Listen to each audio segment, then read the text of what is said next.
कोल्हापूर शहर आणि उपनगरांमध्ये सध्या गॅसचा गंभीर तुटवडा निर्माण झालाय।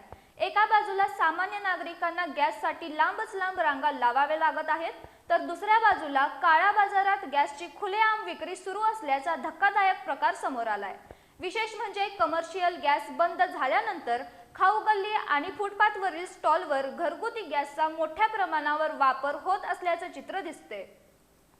कोल्हापूर शहरात सध्या गॅसच्या टंचाईमुळे नागरिक त्रस्त झाले आहेत। अनेक ठिकाणी गॅस एजन्सी समोर लांबच लांब रांगा लागल्याचे चित्र पाहायला मिळते।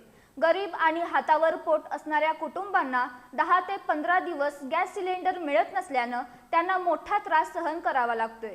मात्र दुसऱ्या बाजूला खाऊ गल्ली, चिकन 65 चे स्टॉल आणि इतर खाद्यपदार्थ विक्री करणाऱ्या गाड्यांवर घरगुती गॅस सिलेंडरचा सर्रास वापर होत असल्याचे उघड झाले। कमर्शियल गॅस बंद असल्यामुळे काही विक्रेते बेकायदेशीररित्या घरगुती गॅसचा वापर करत असल्याची शक्यता व्यक्त केली जाते। यामुळे एकीकडे सामान्य नागरिकांना गॅस मिळत नाही, तर दुसरीकडे नियमांचे उल्लंघन करून व्यावसायिक फायदा घेतला जात असल्याने संताप व्यक्त केला जातोय।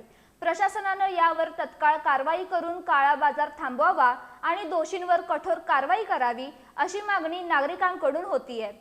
आता प्रशासन यावर किती लवकर आणि प्रभावी पाऊल उचलते हे पाहणे आवश्यक आहे। कॅमेरामन संदीप दाभाडेसह अझरुद्दीन मुल्ला, न्यूज कट्टा, कोल्हापूर।